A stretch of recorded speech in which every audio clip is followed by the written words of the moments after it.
Hello, you're very welcome to our podcast, Unmuzzled Conversations with me, Christine, and my brother Stuart. Hi there. You know that our podcast is weekly, comes out every Thursday, and we have been talking over the two series that we've been running for from the 1940s up to the present day about Glasgow and Glaswegians, our experience of being born and brought up in Glasgow, and for me still living in Glasgow, with our humour and wit. But today is something quite different, and I have to be honest and say this is a real pleasure to be doing this particular episode or episodes with Stuart, because today we're going to start to tell, Stuart's going to start to tell his story of a year that he spent kind of away from the family and having an incredible adventure. So This is Stuart is going to tell his story, and all I'm going to do is just really introduce it. So Stuart had his adventure, and he did write this book when he returned from his adventure in Africa and other countries. It's called, I hope you can see it, A Bam Abroad. And it's a wonderful, wonderful book. It's got great pictures in it, and it's a great story. And he's also included a lot of the Facebook messages that you got from people as well. So it's a really great read. And I just wanted to start, before I hand over to Stuart, by reading his foreword, you know, how he sort of got us set up ready to read the book. The foreword of the book says, "This book is unsuitable for anyone who is in any way sensitive. Faint-hearted, thin-skinned, has lived a sheltered life, or has any intellectual leanings. So you've been well warned. What follows contains bad language, prejudice, and outrageous opinion. But it really did happen. It's all true. Every last fucking word."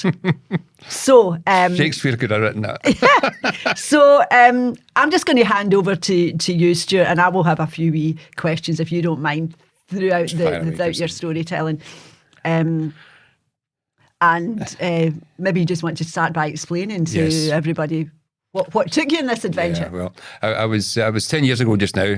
I was 62 years old, and life had come to it was a sort of critical point. You know, I had worked for all these years since I was a teenager, and I had good spells and bad spells, but overall I had, you know, done quite well, especially from my 30s on. I did pretty well, but I had been made redundant, and I could feel, you know, I was working in, you know, technology, printing and design technology, and I was struggling to keep abreast of updates, and it really did get to me. So anyway, I get made redundant in the last job that I'd had, and the kind of final straw was I had to go and sign in the dole, which I've never ever done before, never done it, and I had to go to Rossi, because I live in the country. I had to travel all the way to Rossi, cross a ferry and things like that, to sign on, and it was a terrible day. The rain was bouncing down, but I went as if I was dressed as if I was going for an interview. Yeah. I was immaculate, absolutely immaculate. Yeah. So I get there, the interview went quite well. The lady behind the desk was very, very helpful and things like that, and it was okay. And then I had to go back. So when I then realised that the bus service to the ferry was pretty intermittent, and there was going to be a 2-hour gap between where I was at this bus stop in Rossi, and then, you know, to get the ferry. And the ferry, this is the winter as well, so the ferry it stops quite early in the ferry, and the idea of getting stuck in Rossi on a winter's night really did not appeal. Yeah. So I thought, fuck it, I'm just going to start to walk, and I started to walk.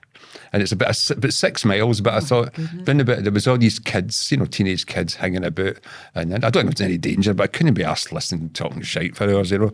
So I said, I'll just walk, it'll do me a bit of good. So I started to walk, and the wind and the rain started, and it was bouncing down. It blew my umbrella outside in, so I dumped it, and I walked me a couple of miles, and for the first and only time in my life, the sole came off my shoe. Oh no! And Mr. Shoes. And I'm flapping along in the bouncing rain for a couple of miles, and a police car stopped, and I thought maybe they think I'm some sort of vagrant or something, But they stopped and asked me where I was going, and they were very kind, and I think they felt sorry for me, and they gave me a lift for a bit. But the last 3 miles to the ferry, You were probably soaked to the skin. Oh, I was, yeah. and my car was on the other side, and it basically, I completely misjudged it. I could have taken my car over, but it was about 15 quid, and I thought, well, there's going to be buses either way, but there isn't. There's the occasional bus, but there isn't a bus for every ferry, and the ferry goes every half hour. So that really put the kind of put a nail in the coffin of how bad I felt.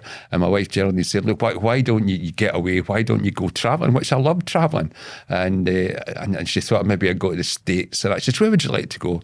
I says, Algeria. She goes, Algeria? I says, yeah. I never told her the reason why, really. I just said, well, I think it's quite an interesting place. And Geraldine doesn't know about Africa. She's not aware of just how fucking dangerous it is. And it really is. I would never, ever say to anybody, go to Algeria. It's a lovely place, but the potential for danger is very, very high. And quite recently, last year, some friends of mine, and they've got a camper van, and they'd said, what do you think of Morocco, Stuart? Well, I've been to Morocco 3 times, and they'd said, camper van in Morocco, what do you think? I says, don't do it. Really? It's really quite dangerous, I was very lucky. I met lovely people, but the potential for danger is there. So that's what I did. Geraldine booked me up a ticket. Did you think beyond that, Stuart? Oh yeah, I was going to try. You had a plan. I was going to land in Algeria, do a bit of sightseeing there, and then I realised there are no tourists. There are no tourists in Algeria. There's no postcards, and there's no fridge magnets. No, it's a smashing place. I tried to go back again 5 years ago, and they wouldn't let me in. But I don't know. It'd be the best thing, really, looking back. But so that's what I started out, and I was going to give myself 6 months and try and go around the whole of Africa as much as I could in public transport, because I couldn't afford to fly or anything ridiculous like that. Yeah. But later on, I found that the visas are what I thought it would be like a tenner to get in. In some places, it isn't. And I don't know if I asked you this. You get any idea what the most expensive place in Africa is to get a visa? No. Libya. Oh!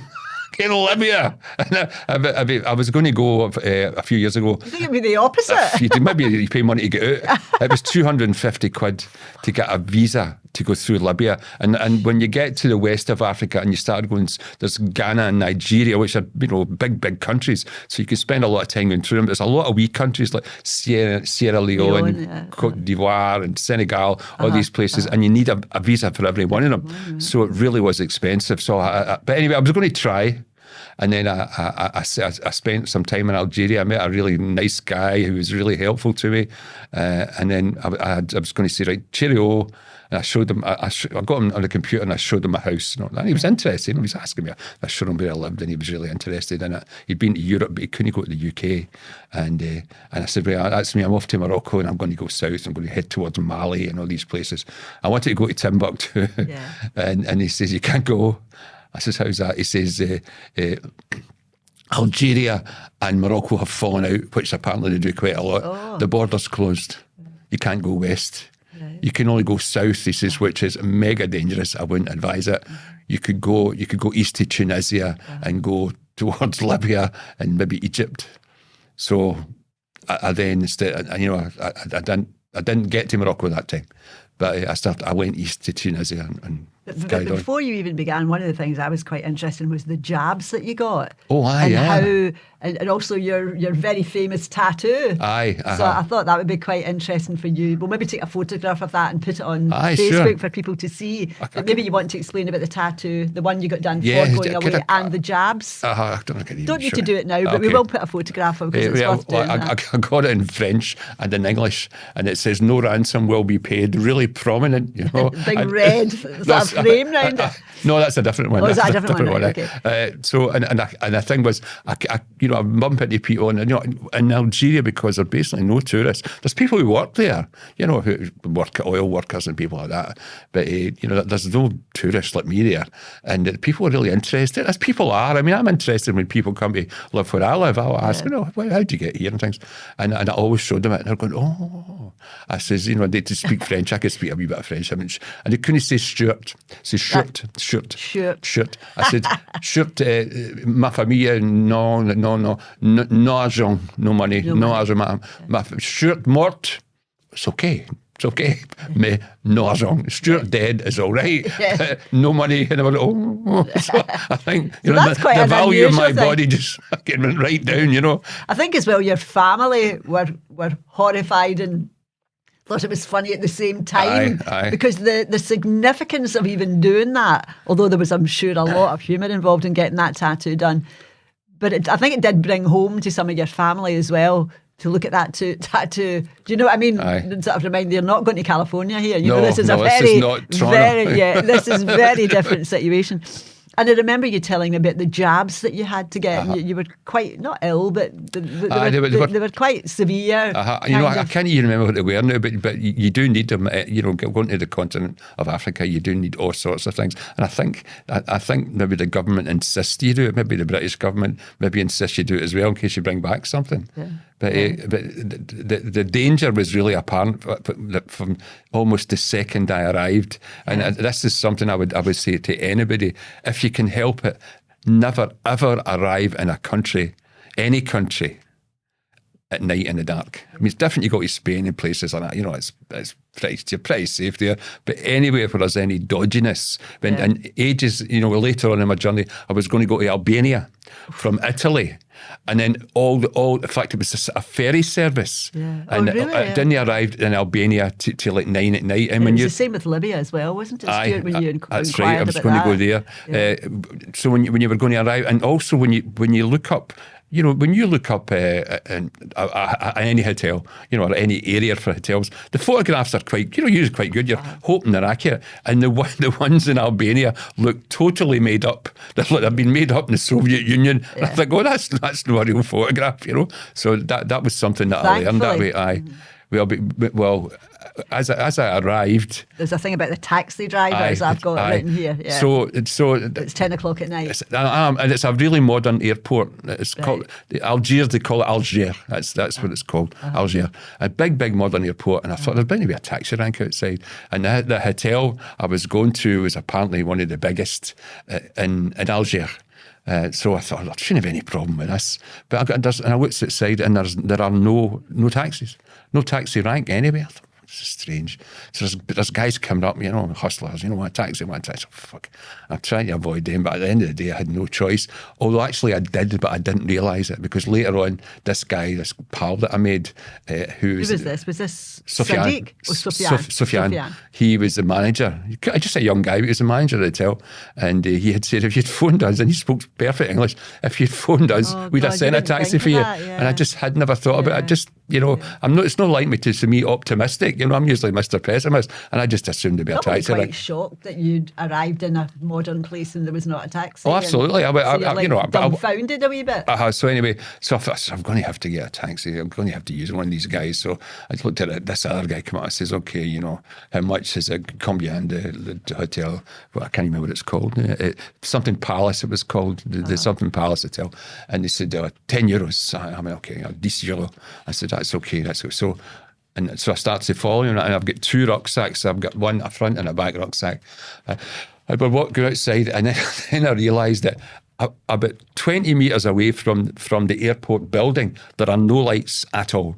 So you're walking into total darkness, other than you come to a car park, and there's a light maybe every 20 metres, and it's just a wee light that comes down, and then it gets dark, and another wee light, so you just follow the lights. And under every light there was like a group of young guys who weren't in any way aggressive to me, but obviously they found out. It was quite curious seeing me there. So I'm going, fuck, what am I going to do here? there isn't any way back. If I go back, it'll just be the same. So, and the guy's on the phone, and we walked quite a long way, and he You're phoned kind of looking for somebody to give. I'm looking for the car. Yeah. The car never arrives. There's no a car parked here. Fuck. So anyway, I've not got a choice. I don't feel so. I'm walking, and the guy's on the phone. He says, I phone my friend, and he can speak a wee bit English. Phone my friend, and he will bring the taxi. I'm like, oh fuck, there's two of them now. I'm like, oh fuck. So anyway, and further on, there is a car park, and again, I don't know why it is next to the airport, but that's where it is. And so this old fucking Fiat comes roaring out, and he says, "This is my friend. We will take you." Oh no, okay. And he says, right, put your luggage in the boot. I says, no, it's not going in the boot. I'll just keep it with me. Okay, so the two of them are sitting in the front, and they're speaking Arabic, and this is something else I had no idea, and if anybody goes abroad, you might find this in a lot of the French-speaking Arabic countries. They're speaking Arabic, and then there'll be a sentence in French in it, right?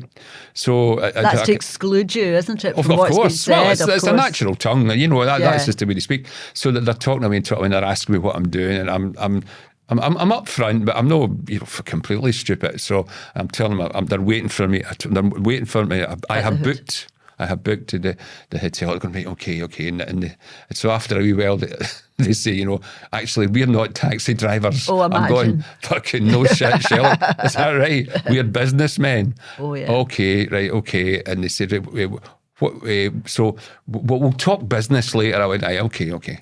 So it's taken a long time. They told me it'd take 20 minutes, so we're half an hour out, and we're still nowhere near the Palace apartment. I think it's called the Palace Apartment Hotel. So and then we're getting into an area it's like built. It's this dark. Remember, that's either buildings that are half completed but have been abandoned, or houses that have been half demolished. This huge area like this. This is fucking dodgy. This is when you plank a body, isn't it? And they're getting quite slow. And I'd actually contemplated. I was about to open the door and fucking roll out with my stuff. I says, "They're not going to bastards. They're not going to kill me easy. Fuck this."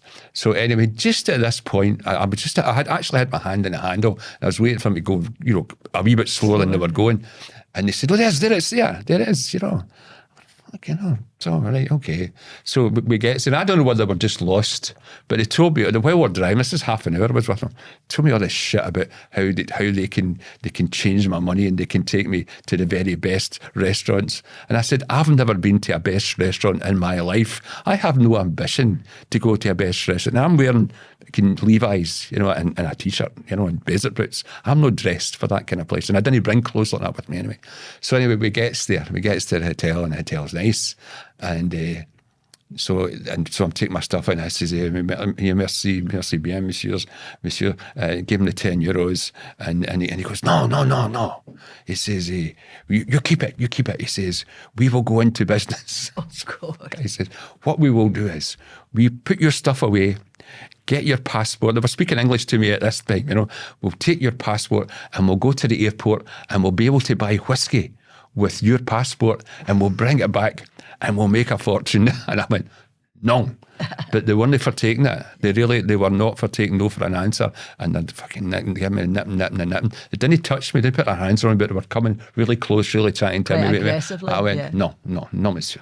Take the €10. No. Au revoir. And they wouldn't take it. And I just put it down on the counter, like in a bar thing. I says, au revoir. And I went away, and they were fucking raging. They must have seen, we could have made money at him.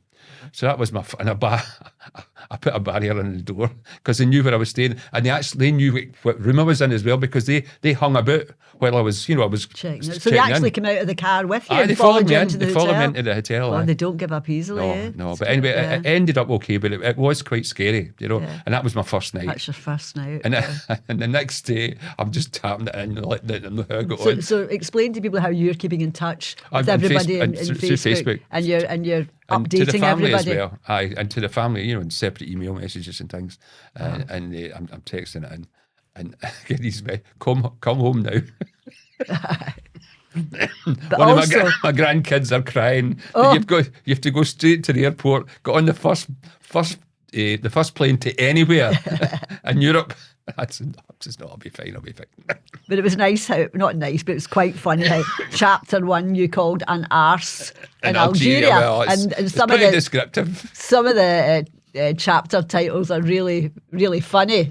So that was the first one. So I can imagine your family would be very concerned to be reading that, even though it was you wrote it in quite a humorous thing. There was a real sense of danger, and of course, before you left, your family really weren't happy. Neither was I about you going, and the only person that really gave you the green light was your wife, Geraldine, and everybody else really tried to talk you out of it, including me, because we were alarmed and worried and not really understanding, I think, as well, why. The reason, following on the kind of introduction about the shit day I'd had at the brew and that, and I thought, this is, I feel I could succumb here. I could fold mentally. Excuse me again. And I thought, I'm going to have to I deliberately put myself at risk. I knew it would be dodgy there, but it wasn't a suicide mission. Was it to test yourself? It was to test myself, because I knew, I didn't think it'd be that quick. And I thought I'd get a bad time to prepare. But I had to test myself. And again, I did it deliberately. I didn't put myself in harm's way, but just being there, just walking about. But if you even look at the fact of you needing to get a taxi to where you had to go, was actually putting yourself in harm's way. Yes. But what choice did you have? So I mean, you probably had the choice that I didn't know. That I could have phoned them, and it never crossed my mind. Yeah. So even sort of something, a real necessary thing, not going out of your way to look for danger, just needing a necessary service could have been a dangerous situation. Another strange thing is that I had an iPhone with him, and somebody had said to me, you will be killed for your iPhone. Somebody might just kill you for that. So I left it at home, and I got myself a wee burner that I've still got it. And of course, but you think you go to different countries, you need a different card for different SIM card, yeah. So, so I couldn't use it. I suppose I could have found a public phone, and it would be quite difficult. Again, I just thought, get a taxi. Were there public phones there? Yeah, there would be. There would be. In the airport, there would be public phones. So you arrived at the hotel then at night, and this was one of the nicer hotels. Yeah, that it was lovely. The hotel was this room 43? No, that was the other one. That was in Tunis. Tunis. You come back, we give you your old room. Anyway, I'm moving forward. It just came into my mind there. So what were your impressions then? You were there for a couple of days, and obviously the next day you're out and about. Did you have a nice breakfast, by the way, in the morning? It was strange though. It was all like businessmen in it, and they all smoked at the table, which was quite. Smoking's never bothered me, but it just seemed really strange. And the other strange were they all kind of Algerian or all African? Yeah. All Algerian, local businessmen, all French speaking guys, and I was puffing away. But they had your big like cream cakes at breakfast, pastries. They like Danish that. Pastries. Yeah. I mean, Arab people generally have quite a sweet tooth, and that was unusual. But it was fine. I had no problem. But another funny thing happened was the vast amount of shops in Algiers are phone shops. You think, how can they all make money? But they seem to. There's more. So like second-hand phones as well as new phones? It's just update. I don't know, but they're everywhere. So just within about 200 metres, there's a row of shops, and I'm wondering about, it's quite a poor area. I'm just wondering about, and I thought, I'm going and get an Algerian card for my phone. So I just walks in, and there's about 4 or 5 people in front of me, young, just the same as here, a young guy at the counter, and he's sorting himself, and people are just waiting patiently. And I just walks in, and I'm just fucking looking at him like, oh, fuck, And I just walked in, I went, bonjour. And the guy says, bonjour. And he just put, I said, bonjour, monsieur. 2 words, bonjour, monsieur. And he just points to a seat to wait. So I just sits down. Now, he's only had 2 words for me, right?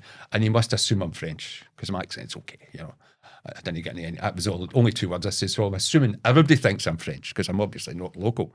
And so I was on telly. So I watched the telly. I said, telly's on. And it's a war film. I went, oh, it's a war film. That'd be good. But there's a lot of action in North Africa during the Second World War. Yeah. It's bound to be about the Second World War. And I'm looking, I'm going, oh, there's a big Pawnee helicopter. They weren't there about the Second World War. Oh, fuck. It was the Algerian War of Independence, right? Oh, yeah. And I know these Legionnaires all come out, they're fucking hard as nails, cruel bastards. Yeah. So they're all going out, and they're knocking fuck out of the locals, they're batting them, and illegal stuff, a lot of the locals have got their hands up, and the Legionnaires are knocking lumps in them and going, oh, fuck. I hope they don't look at me and just take the hump, your kind of Braveheart thing. Yeah. That's your fault. Yeah, you'll do. Let's get him. You'll do. So that was fine. The guy fixed the phone for me, walked away, it was fine. So did you have a couple of days? I can't remember. Was it 3 days? No, a few days. Quite a few days in Algiers. And is that's where you met Sofiane? Mm-hmm, that's right, yeah. And is that where you went to meet his family? Yes, what had happened was he says, what's your plans? And I told him, and as I said, I was going to go to Morocco and start heading south. And it was him that told me, he said, you can't go. I was ready to go. He says, you can't go. I went, oh. He explained to me, you think country's falling out? But that's the way odd, yeah. So I said, right, okay, I'll go towards Tunis. He says, I've got a couple of days off. He says, and I live away up in the mountains, miles away. He says, would you like to come and see it? I said, I'm up for that. Didn't know where it was. I had no idea where it was. Took about 10 hours on the bus to get there. That's how far away. And they've got a good infrastructure in Algeria, big, long, straight motorways. And they've also, I went into the main part of the city. I was kind of outlining the city. I had beautiful metro trains and things like that, So I spent a couple of days doing that before I went with him. He told me he was going to go, and I said, "Oh, that's fine. I'll just do that." So, and I had, the funny one with the shop, right? And there's also another funny one when you started to describe the local dress. What was that again? You were talking about how there was very little women, and how the men seemed to be dressed in black all the time. And then you said, signing off.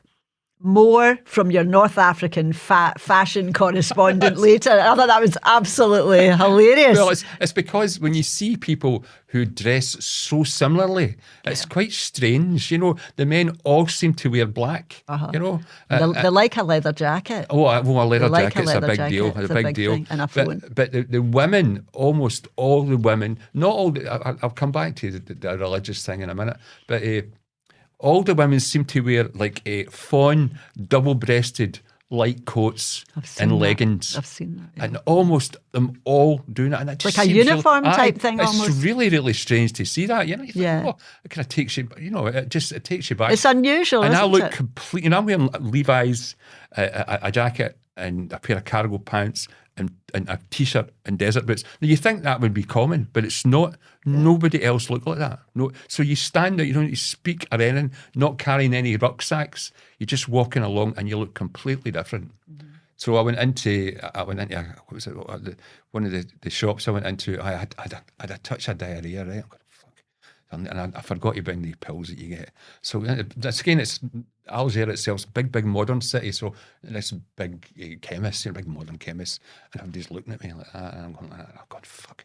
So the one time you don't want to be the centre of attention when you've got to talk about diarrhea. Me, I'm going, fuck, and I couldn't remember. I couldn't remember. I didn't know French for diarrhea. I didn't know what it was.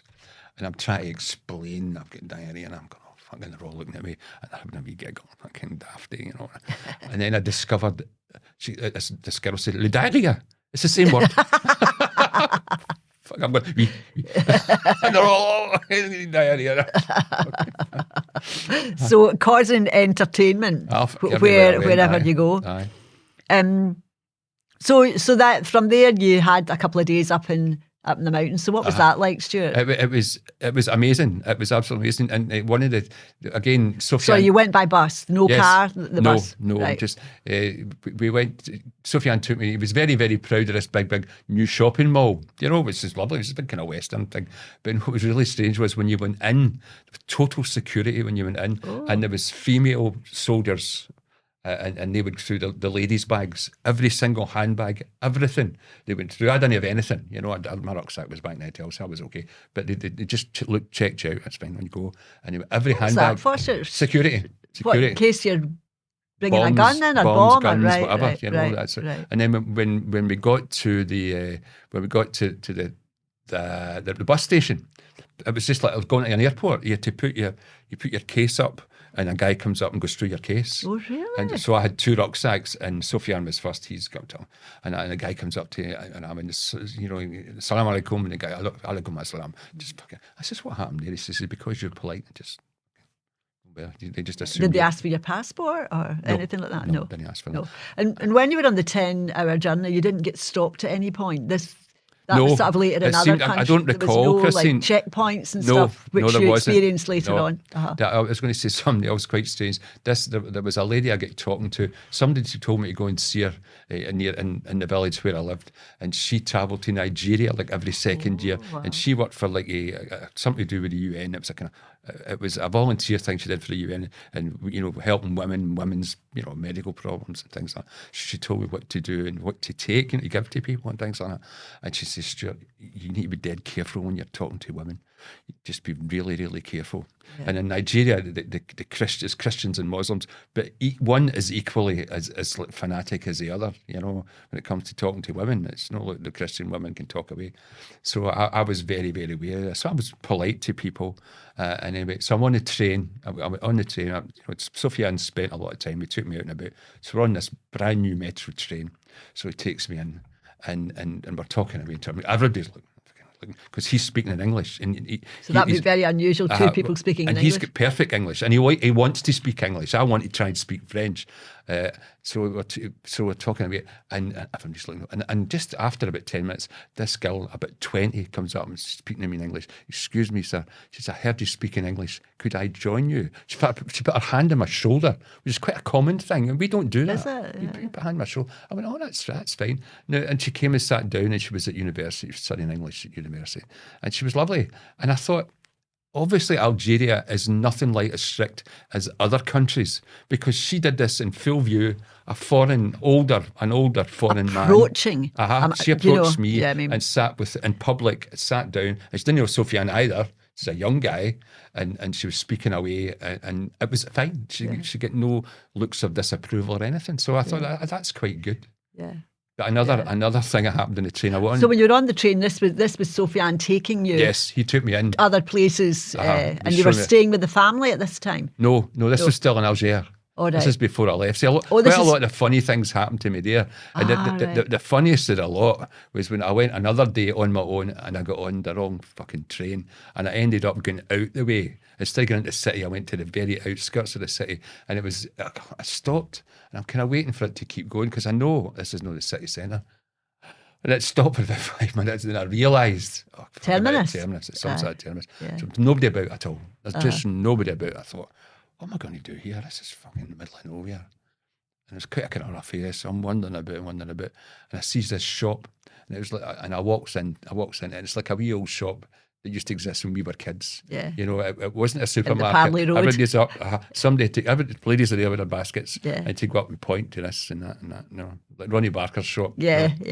And I walked in, I looked at me, and I went, pardonnez-moi, monsieur, mesdames, je suis perdu. I am lost. Yeah. And the guy said, and he started to speak me in French, and I'm getting it. And he says, right. He says, and he fucking shoos the women out the shop, fucking shoos them out, fucking shuts the door, locks it, pulls down the big metal thing, and they're outside raging, they're fucking raging. They've got no doubt got things to do. I'm just a guy wandering about. He takes me back to the station, and he tells me when the next train's going to be, and what I'd done wrong and things like that. And he couldn't have been more helpful. How lovely.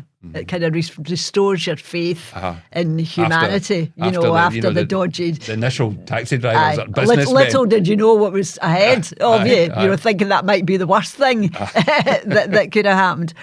So he was sort of taking you about, and then finally when he got his time off, you travelled up to the mountains to stay with his family. But I had said to him, look, if there's enough space, he says, well, maybe not. We'll move things around. I says, don't bother.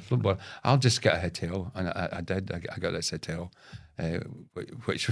Was it lovely though, Stuart, in the mountains? The mountains are spectacular. The road is just amazing. I mean, again, their infrastructure is really, really good. It's like the States, straight roads. You're just fun. So God knows how far I travelled in 10 hours. It was a long, long way. Yeah. Lots of stops, I'm assuming, along the way. There wasn't that many, Christine. No, there wasn't that many towns on the road. So most of the people got off when I got off. And it was a lovely wee modern town. It's just beautiful. So you stayed in a hotel then? That was I did. You opted to do that. And it was, again, something else I had no idea, because when I was in Algiers, and actually on the building of my hotel, there was an ATM. So, I'm taking maybe a couple of €100 out. You don't want to get... You're going to get stiffed, you don't want to lose too much, But you want to have enough to cover you for buses and things like that. So I goes up to this ATM, a brand new bank. It looks like about less than a year old. I wouldn't give me any money. Yeah. So Sophia, I need two school pals with him, and they're with me, and they've been very helpful. And they no, I don't know what's wrong. Well, let's go in. So walks in, the bank manager comes out, very, very help me, brings him into his off, and he tells me that unless you've got an Algerian bank account, you cannot withdraw from an ATM. Other than there are 3 in the whole country. One's in the building I was staying in, the hotel. One is in the airport in Algiers, and one is somewhere else in Algiers. So I'd assume because I had one about 10 metres from the door, just they're lucky. everywhere. And because lucky. I saw one, it'd be fine. So I thought, right away, I need to watch this. So I'm watching all the time now. So would he allow you to? Or also, you can't use a credit card either. God. Because they can't get the money out your bank. So I don't know. I'd maybe about €350 on me. So, but I got by. But I put in again. I'm back in Facebook and I'm putting in, where the fuck am I? Because I've not got a map or anything, and I didn't have my smartphone to look up Google Earth. Fucking idea. Yeah. So what my goddaughter, she was who's at that time was a geography teacher. She sends back. She sent me a map of where I was, and she put a cross on it. Aye. Ashley. Ashley. That's Andy's, one of Andy's daughters. One Ashley. of Andy's. So I thought, oh, this is where I am. So did you spend a couple of days up there? I did. But unfortunately, he after about 2 days, he was really embarrassed. He said, "Look, Stuart, I've had a call for the hotel. I need to go back." Just like you. Yeah. You all these years in hotels. Somebody, and that means a long journey back. It was a full day to travel to go back. But again, it's something else totally stupid that I did. Nothing bad happened to it, but I'm driving about in their car and they're showing me the wee town. And they're showing me this is the university we went to, and this is this and this. And the guy driving the car, who I didn't know, he says, "Stuart, do you know anybody in Algeria?"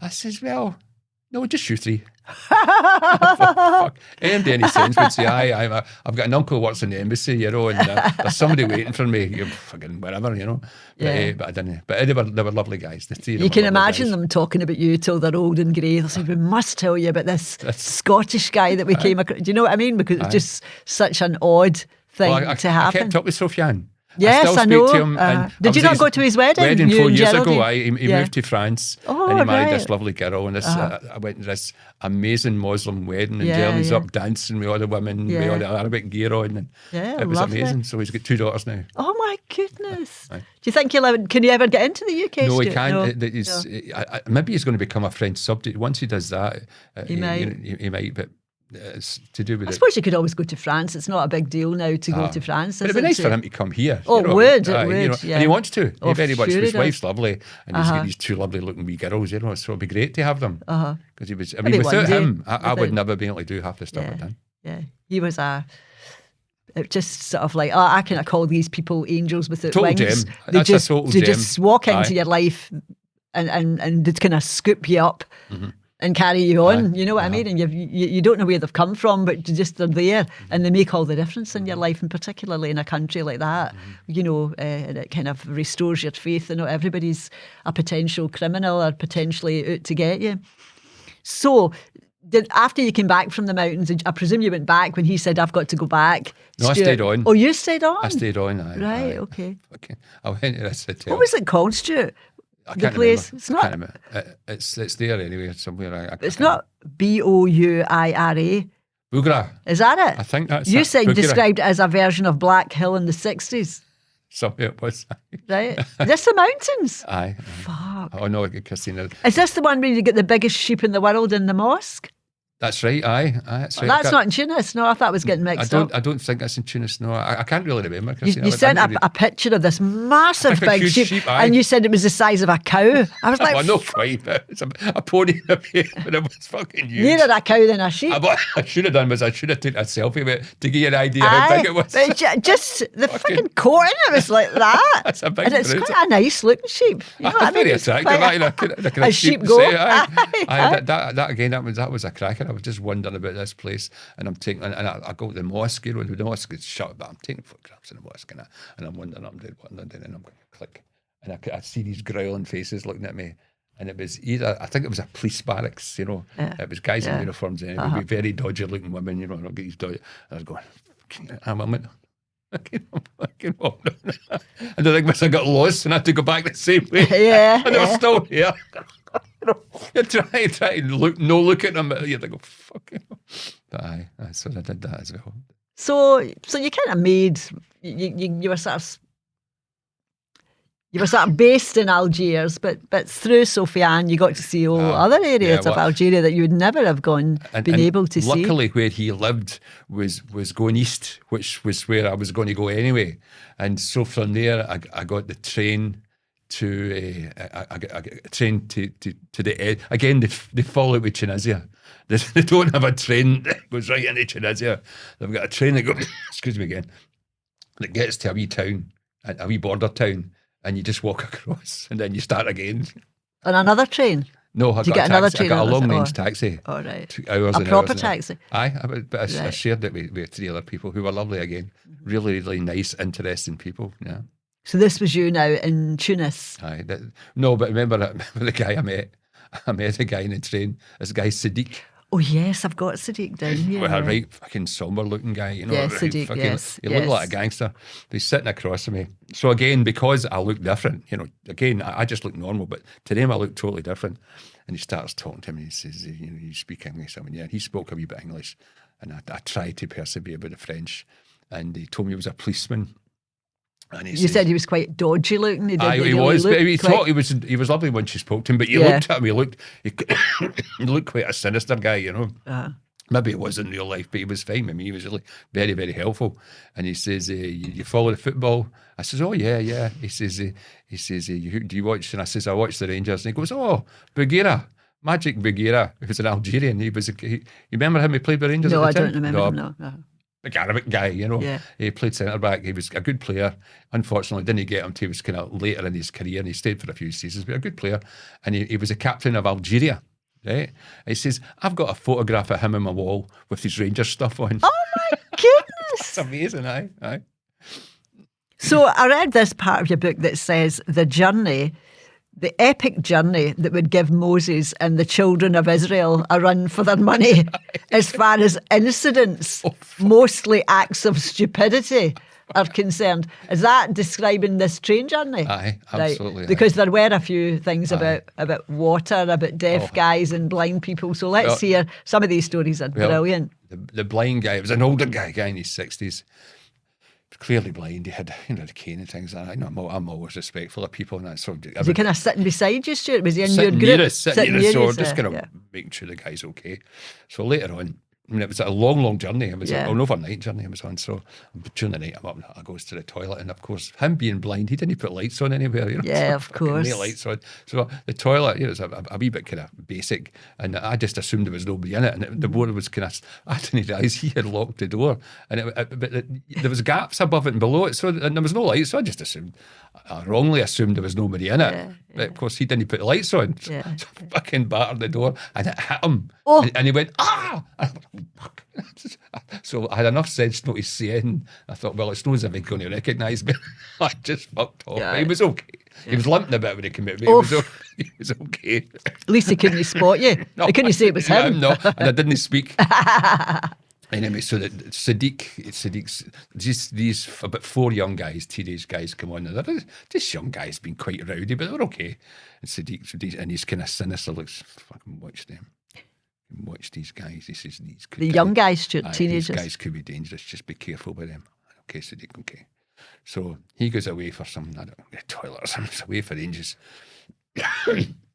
And I think the other, they'd left one guy, a big kind of heavy boy, and they'd left him there, and he was holding a big canister of water or whatever.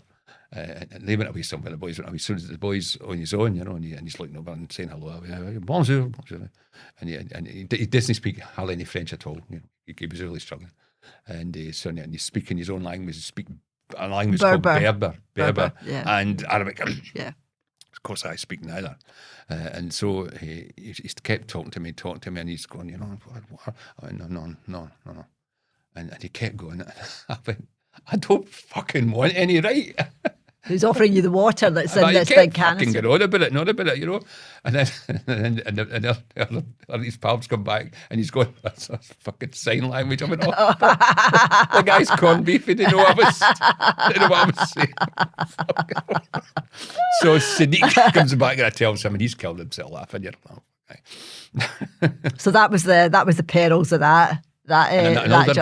Another older guy come over and he said, in English, in Spanish, he said, "Are you Spanish?" No.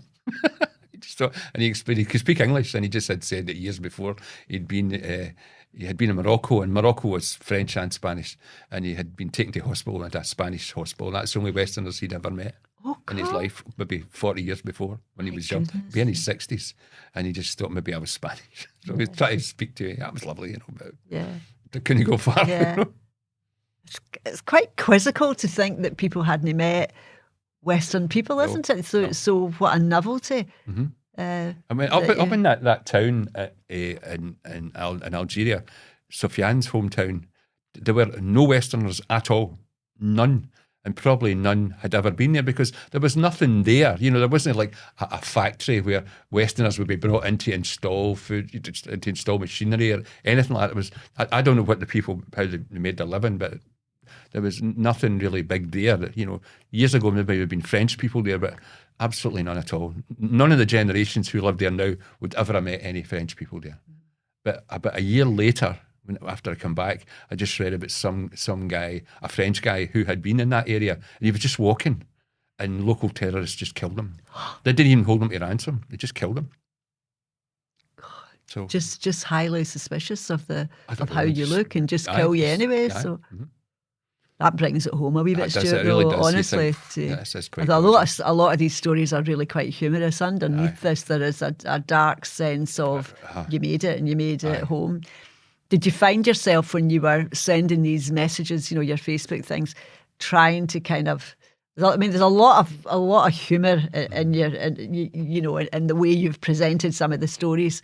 Did you kind of do that on purpose to make sure your family weren't worried? Yeah, I did. But having said, other than the first incident, Christine, there weren't anything. Yeah. I can't recall any kind of threatening stuff at all. I felt threatened watching the telly. The locals getting battered by Frenchmen. Yeah. On the movie. But nothing happened out of that. Yeah. And again, as I recall later on. There was I'll tell you about it. There's a guy that I met in Tunis who was quite frightening, but nothing happened to me. So, but obviously I was, because the danger was there. There was no doubt about it. And after telling people, the reason I told them about the first incident was, I thought, is this going to be, shapes of things to come here? Yeah. So if I do disappear, there's every chance I'm dead. Yeah. And my tattoo will probably have worked. They'll just fucking kill me. They'll not be bothered. They'll try to get any money off you. Yeah. So I suppose, you can understand the kind of humorous slant on it. And I mean, I was looking at them and looking at your messages and looking at the responses, and it really, although people could see the possibilities of things going wrong, there was an overriding sense that you'd met really nice people as well that really did take you under their wing. And in a lot of cases went above and beyond. I mean, there's not everybody that would say to you, that's met you for a day or so, that said, do you want to come to my family and meet my family? And so Sadiq was a good one, because that was a long, long time to be in a train with people you don't know. And who knows, they young guys, they might have fancied their chances if Sadiq hadn't been there, either to rob me or whatever, Yeah. But nothing did happen. But, again, if you look at it more realistically, it's as well he was there. Yeah. But it's almost as if people were put in place. Do you know what I mean? If you believe in the universe, which I know you don't, but if you did believe in the universe, it's almost as if things were put in place to sort of self-guard you. Well, do you know what I mean? You could look at it that way. But you did meet nice people. And that was Sadiq and Sufyan were the first two kind of people that you met. Now, you met somebody, I know I'm going back a bit, on the flight to Barcelona. Did you meet somebody? Who was that, Stuart? It's just a guy who was. I met an American guy. Yeah, I flew from London to Barcelona and then Barcelona to Algiers. Yeah, and he was an American guy who was from Burma.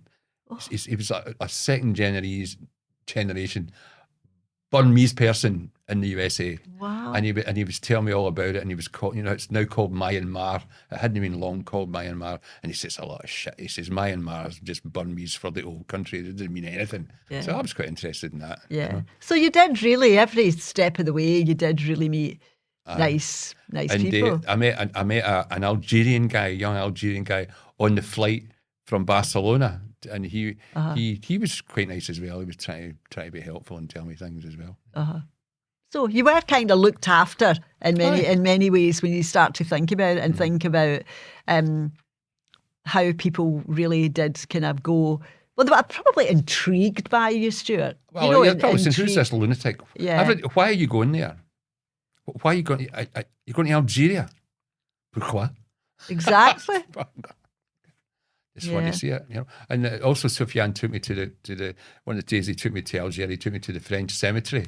Oh yeah. And yeah, that was quite interesting. I quite like looking at headstones and things. So that again was, I was actually surprised. I thought, you know, there was a lot of bitterness from when France was finally withdrew. I thought maybe I'll have damaged them or knocked them over or, you know, desecrated them, but they weren't. They were in perfect condition. So that's good. So when you moved on to Tunis and throughout your journeys, did you keep in touch with Sufyan by Facebook, or did you update him as well as your family as well? He was on your list. Facebook. He joined me on Facebook because right. When I got to Tunis, he said, well, there's this brilliant hotel in Tunis, near Tunis, you know, in Tunisia. You need to go there. I went, okay, I'll go there. But a couple of people warned me, said, don't go there. I said, well, Sufyan knows his stuff. He goes there every summer. But off season, fucking desperate. So there's this Heartbreak Hotel. Heartbreak Hotel. This hotel. Okay. So here we are. We find ourselves in Tunis. Mm-hmm. Well, we start from there. Christine, another lovely story. It doesn't really concern me at all. But I was there, and there was these three other people in the taxi, and it took hundreds of miles. I didn't think it was that far. You know, you think Africa's hundreds of miles in a taxi. Aye, hundreds of miles. Yeah. It was hours and hours and hours. And again, the road's pretty good. You know, pretty straight road and not a lot of traffic. So we're going there, and a couple of stops. You know, it's a long way. A couple of stops, and one of the guys, he gets out and he goes to a phone box. He's going to phone home. There was a lady who, again, you know, this young woman travelling with four people she doesn't know. You know, which was good, you know, she was fine, nothing happened to her, she was just totally relaxed, sitting talking. Was she a Muslim lady, Stuart? Either, but didn't wear any of the gear. No scarves. Just never shows her legs, though. What Muslim, they never show their legs, just wearing trousers and a top, didn't wear the hijab or anything. So anyway, we were getting out, and I get talking to this guy who was a graphic designer, right? And I met him, I went to his house for a meal later on when I got to Tunis. And he was telling me about he was What's getting his married. name, Stuart? I can't remember. I've not got a note of him here. He's there, and he's in there somewhere because he took me to his house. His father had worked. His father had died, but he had worked for UEFA, and he had been all over the world to different football matches with his father. And I think he'd been to Glasgow. For goodness' sake! But before we leave Sadiq and get to Tunis, I just wanted to tell everybody what Sadiq said to you when you had considered. I told him I was going to go. You were going to go to Libya, and he said you will be killed in no time. I think he said you'll be killed in the first day or something. Yeah. So that was. Kind of made me think. He's a policeman. You know what I mean? Not for too long, but I did think. I went, okay, well, I'll put that to the back of my mind. Yeah. And so as the book progresses as well, we're on to a new title, and the new title is A Half-Wit's Progress in Africa. That's the new chap. But I mean, I suppose I should be calling you Stuart. Stuart d'Afrique. Stuart d'Afrique, aye, because it kind of gets picked up. Lonesome Arabia kind of thing. Yeah. Oh, definitely. No, but I was telling you that this is a brilliant story. So again, we're in the taxi, and again, a couple of stops, and we stopped. Stopped right outside this shop, and it had snakes in the window. And I don't know, snakes in a window.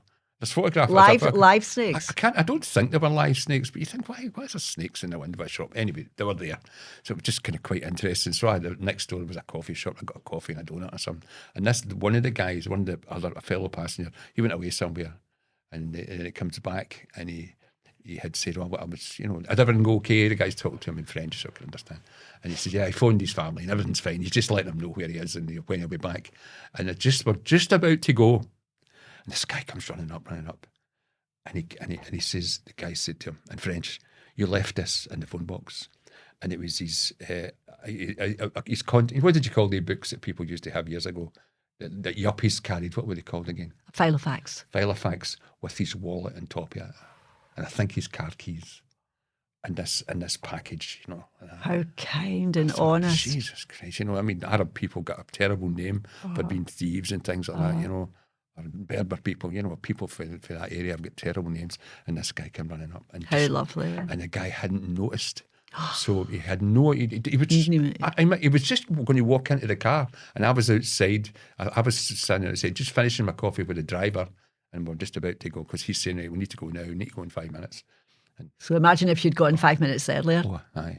What could have happened there? Left it in the phone box, and this guy who just happened to be walking by found it and gave him it. And he checked in the car. He's checking it, all his money, everything's there. His cards are all there, everything's there. That's a lovely thing. That is a lovely story, isn't it? Because that could be the same That's anywhere. too good to not tell, Absolutely. It was a brilliant story.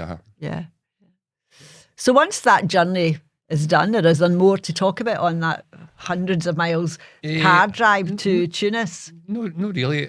Other than, but it was sometimes driving in the dark, and I found this later. I hired a car later, and there was people driving on the road at night without lights. It's unbelievable. What Beyond are they thinking dangerous. about? And I'm joking. I said to the driver, I says, I can't remember his name. His name's in the book somewhere. Yeah, a really nice guy as well. And he gave me his card. If you ever need me again, please phone me. And I would phone the guy in a second. Yeah. Because he was helpful later on. He took me to the Heartbreak Hotel. And he actually found Unfortunately where it left was. you there. Little did you know. That was my fault. He says, and I'm joking. I says, is it to save light bulbs? And he went, yeah. Fucking kill yourself to save a light bulb, or a family, or anything. And it's quite common, So I wrote down here as well that there was trauma at the border crossing, Stuart. Aye. So there seemed to be a lot of these checkpoints. As the story progresses, that's a common theme, isn't it, Stuart? What had happened was it was actually further away from the border than I thought. It took a wee while to get to the border. So this is still in Algeria when we set off and we get to the border, and it was like there was snow. It was high up in the mountains. It's snow. Oh, right, This is March and it's snowing. You expect it to be warm all the time. Snow everywhere, and we're up in it. I'm just trying to think. So there's two border crossings.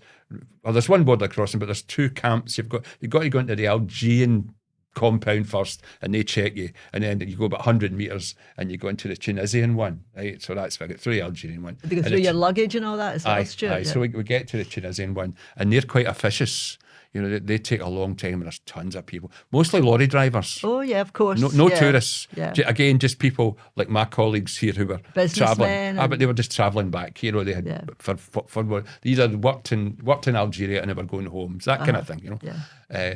So I'm waiting, and again everybody's looking at me. Fuck is this guy? And they're slow as fuck. They're taking passports and away for ages, coming back, looking at you. This drama stuff. And then finally. So everybody else had been done, and I'm the last person to get in, and they're all waiting. Fucking the guy, especially the driver, he's got fucking home to go to, So I'm like, wait a minute, and the guy comes up to me, speaking in English. The guy, the Tunisian guy with the uniform and that one, and he says in his French, he says to me, "Have you been? Have you been?" He sort of folded it. He gave me it back. He says, "Have you visited Tunisia previously?" And I said, I know I have, but what am I going to say here? I don't want to get pulled up. But I just be honest. I said, oui. And he goes to, in French, he says, no, it's not on your passport. I says, mais il y a 30 ans. It was 30 years ago. And he went, okay. And he gives it, and the serial fucking glaring at me like that, as if I'd told him a lie or I'd trying to be deceptive. But, it's 30 years ago, it's not going to be in your passport. Of course. But you're far better being honest with stuff like that, fucking so. But they're glaring at me, but it was okay. Nothing happened. So those things must have been quite nerve-wracking, were they not? I mean, I know there was a lot They more. weren't really, Christine, because I had to. They'd been nerve-wracking if I'd been trying to smuggle dope or something, or gold or anything. I hadn't smuggled. I had completely honest about everything. Yeah. I had nothing at all that would cause me any grief. But you're still at the mercy of the guys. This is the middle of nowhere.